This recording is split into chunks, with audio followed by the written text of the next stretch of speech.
Terima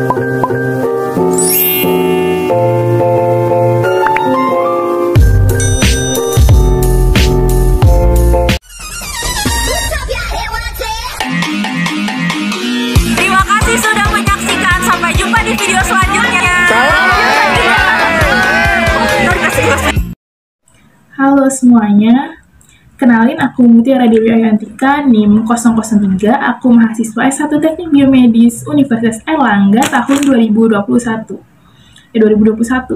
Nah, hari ini aku bakal ngebahas tentang materi apa aja sih yang udah aku pelajarin selama aku berada di kelas medan elektromagnetik selama periode sebelum UTS, yaitu berarti mulai akhir Januari sampai dengan pertengahan Maret kemarin. Nah, selama sebelum UTS itu aku belajarnya sama Bapak Kusnul. Nah, apa aja sih yang udah aku pelajarin? Mari kita bahas. Yang pertama, di sini ada elektrostatistika dasar. Di elektrostatistika dasar ini bahasanya ada banyak, yaitu yang pertama analisis vektor, terus ada hukum Coulomb, ada medan listrik, densitas muatan, gradient di elektrostatistika, teorema Fuchs-Gauss, terus ada potensial listrik, serta yang terakhir ada usaha dan energi elektrostatistika. Yang pertama, analisis vektor. Nah, kita perlu tahu nih, ada kan dua besaran tuh, besaran skalar sama besaran vektor. Nah, besaran skalar sendiri itu adalah besaran yang hanya punya nilai tanpa punya arah. Sedangkan untuk besaran vektor adalah besaran yang punya nilai besaran dan juga arah. Nah, vektor ini termasuk besaran vektor karena dia punya arah. Terus, untuk operasi-operasi yang ada dalam vektor tuh apa aja sih? Kemarin tuh dijelasin, ada operasi penjumlahan dan pengurangan antara skalar dan skalar, hasilnya bakal dapat skalar. Terus antara vektor-vektor dapatnya vektor, terus perkalian antara skalar-skalar dapatnya skalar, skalar dot vektor dapatnya vektor, vektor dot vektor dapatnya skalar, serta vektor kali vektor dapatnya vektor baru. Next, ada sistem koordinat. Nah, sistem koordinat Kartesian adalah sebuah sistem koordinat yang dibentuk oleh tiga buah garis lurus yang saling tegak lurus. Ketiga garis lurus ini membentuk sumbu-sumbu X, Y, dan Z dalam sistem koordinat ini. Kemudian, sistem koordinat silindris itu terdiri juga atas tiga variabel, yaitu R, theta, dan juga Z. Di sini variabel R dan juga theta merepresentasikan koordinat dalam bidang datar dan bidang XY, kemudian variabel Z merepresentasikan koordinat dalam sumbu Z atau bidang vertikal.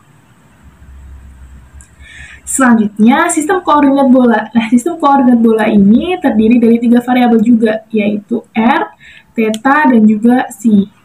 Variabel R merepresentasikan jarak objek dari pusat bola, kemudian variabel theta merepresentasikan sudut antara sumbu X dan vektor posisi objek dalam bidang XY, kemudian variabel psi merepresentasikan sudut antara sumbu X dan juga vektor posisi objek. Kemudian aku tadi ada bilang tentang hukum Coulomb. Nah, hukum Coulomb ini adalah hukum fisika yang digunakan untuk menghitung gaya elektrostatis yang bekerja antara dua buah benda yang bermuatan listrik. Nah, hukum Coulomb itu biasanya digambarin antara dua bola. Jadi ada F ke sini sama F ke sini. Nah, F itu apa sih F? Seperti yang kita ketahui, F-nya itu adalah gaya elektrostatis antara dua benda dalam Newton. Terus K adalah konstanta Coulomb, yaitu 9 kali 10 pangkat 9 Newton meter kuadrat per C kuadrat. Terus di dalam dua bola ini ada muatannya Hi1 sama Hi2. Nah, Hi1 dan Hi2 ini menggambarkan muatan listrik pada masing-masing benda dalam Coulomb. Kemudian di tengah-tengah antara Hi1 dan Hi2 ini ada jarak kan? Nah, jarak itu adalah R, yaitu jarak dalam meter. Next, medan listrik. Medan listrik adalah medan vektor yang terbentuk di sekitar benda bermuatan listrik dan mempengaruhi muatan listrik lainnya.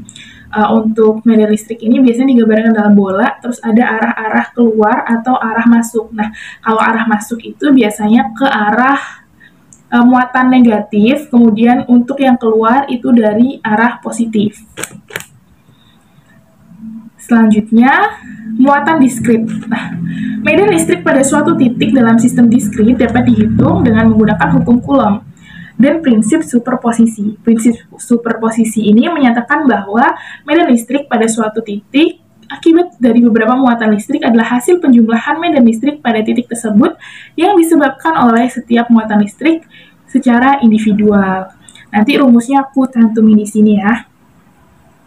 Terus, densitas muatan. Apa sih densitas muatan itu? Jumlah muatan listrik yang terdapat pada suatu area atau volume tertentu. Densitas muatan sering dilambangkan dengan huruf P, rho, yang kayak muatan massa jenis, rho itu, dan dihitung sebagai rasio antara jumlah muatan listrik atau I per volume atau V atau luas atau A yang terlibat, sehingga memiliki satuan Coulomb per meter kubik atau Coulomb per meter persegi.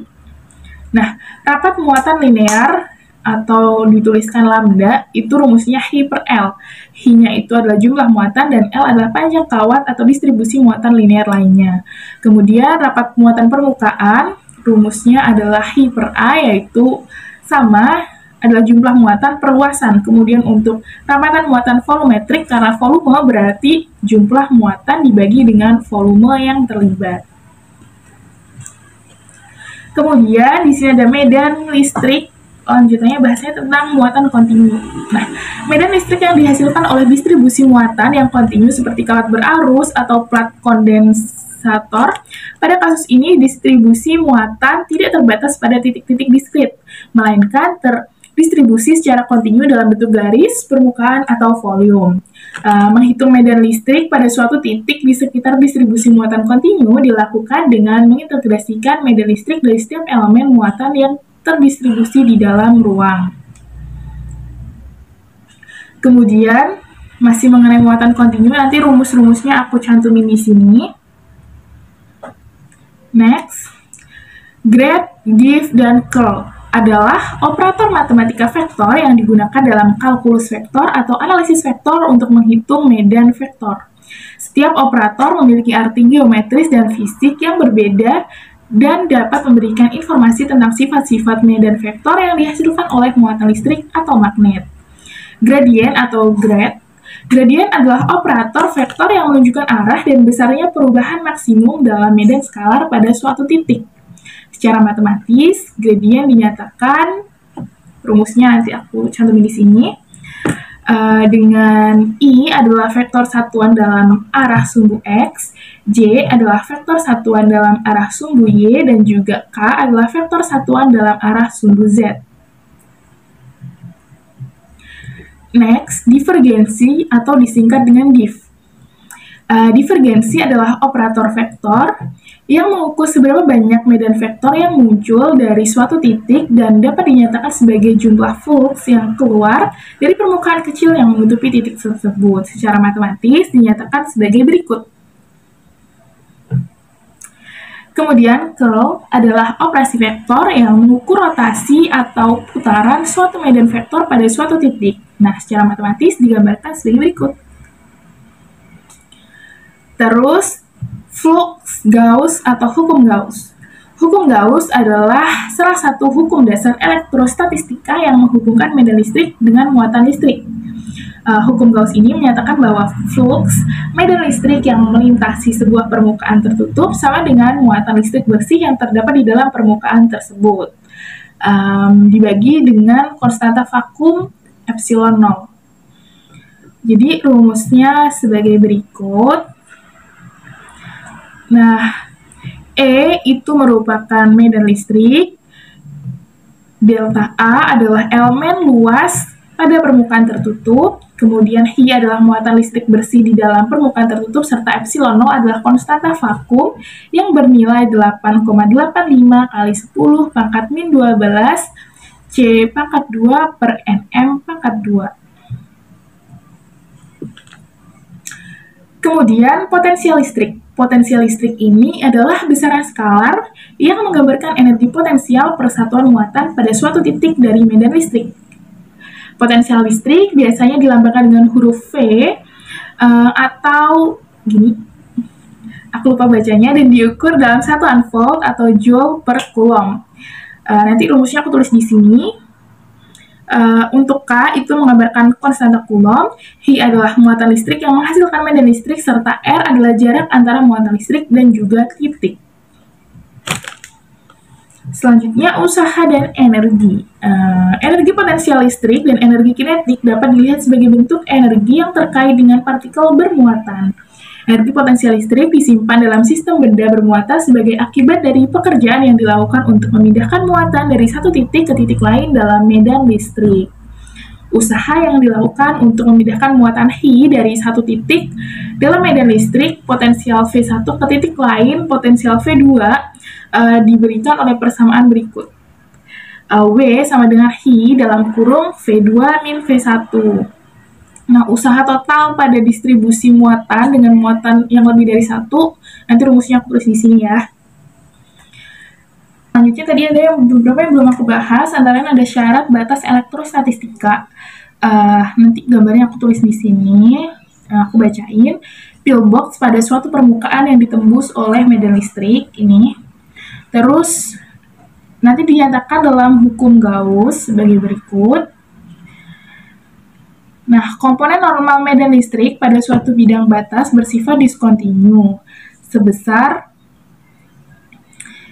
mu per epsilon 0. Nanti akan jadi kemarin tuh kayak diselidikin tentang sifat komponen tangensial medan listrik pada bidang batas. Nah, berdasarkan rumus E kali dl sama dengan 0, maka nanti tuh ditemukan E atas sama dengan E bawah, komponen tangensial medan listrik pada suatu bidang batas bersifat kontinu. Kemudian kondisi batas persamaan 1 dan 2 dapat dikombinasikan kayak epsilon E atas min E bawah sama dengan mu per epsilon 0. Jadinya E atas min E bawah sama dengan 0. Selanjutnya, kemarin kami juga dikasih tugas gitu sih tentang hukum Gauss dan sebagainya, terus kami juga ngejawab, kemudian dibahas bersama gitu. Terus